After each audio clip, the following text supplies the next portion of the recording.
सरकारों के कुछ कार्य और योजनाएं तात्कालिक प्रकृति की होती हैं। उनका तत्काल ही प्रत्यक्ष रूप से देखना संभव हो सकता है, लेकिन बड़े उद्योग हो, बड़े ढांचागत निर्माण संबंधी कार्य हो, तो उनको प्रत्यक्ष रूप से देखने में एक निर्धारित एक समय सीमा होती है। समय के साथ ही वो दिखाई पड़ते हैं। प्रदेश में योगी आदित्यनाथ जो औद्योगिकरण का अभियान चला रहे, इन्वेस्टर समिट हो रही थी, उनका शिलान्यास हो रहा था। तो शिलान्यास के बाद अगर कोई ये कहे कि ये प्रत्यक्ष रूप से अभी उद्योग दिखाई नहीं दे रहे हैं, तो ये कोई इसका मतलब नहीं है। यानी कार्य किस तेजी के साथ योगी आदित्यनाथ सरकार कर रही है और पूंजी निवेशक जो है उनको किस प्रकार से सहूलियतें मिल रही हैं, इन सब के आधार पर कहा जा सकता है कि उत्तर प्रदेश औद्योगिकरण की दिशा में तेजी से आगे बढ़ रहा है। अब इसका एक उदाहरण देखना होगा।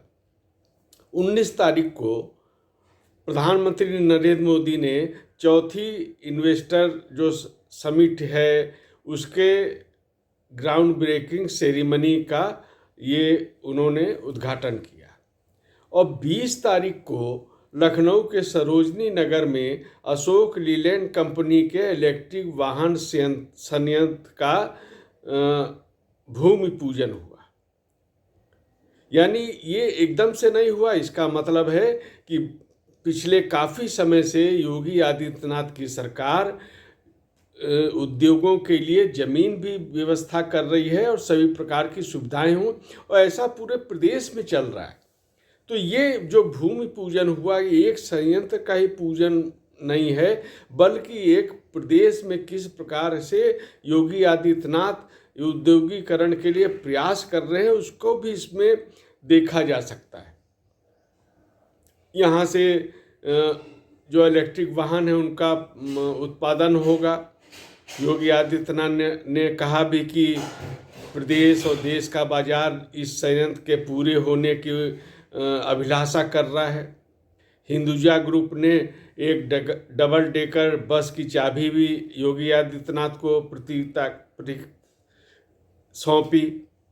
और ये जो कार्य है ये प्रदेश के विकास को एक नया आयाम देने वाला साबित होगा।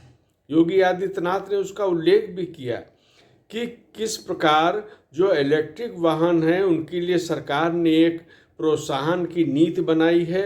जो इलेक्ट्रिक बसें हैं उसके लिए 20 लाख का एक उनको सहायता भी दी जा रही है, इंसेंटिव दिया जा रहा है। और ये जो इलेक्ट्रिक वाहन हैं इनको गांव को और शहरों के जोड़ने के लिए भी इनका उपयोग करने की एक बृहत योजना जो है वो योगी आदित्यनाथ के मार्गदर्शन में आगे बढ़ रही है। योगी आदित्यनाथ ने हिंदुजा ग्रुप का भी आह्वान किया कि वो कृषि उत्पादों को गांव से शहर तक पहुंचाने के जो ये एक अभियान सरकार का है उसमें ये सहयोगी बने। और इलेक्ट्रॉनिक वाहनों से जब किसानों का जो उपज है या दूध है वो गांव से शहर आएगा तो लागत भी कम पड़ेगी। और ये एक बहुत कृषि के दृष्टि से, किसानों की दृष्टि से और शहरवासियों को भी सहज रूप में उपलब्ध होगी सामग्री, खाद्य सामग्री, दूध। तो एक बड़ा जो अभियान है वो हम समझ सकते हैं कि धीरे धीरे उत्तर प्रदेश में आगे बढ़ रहा है।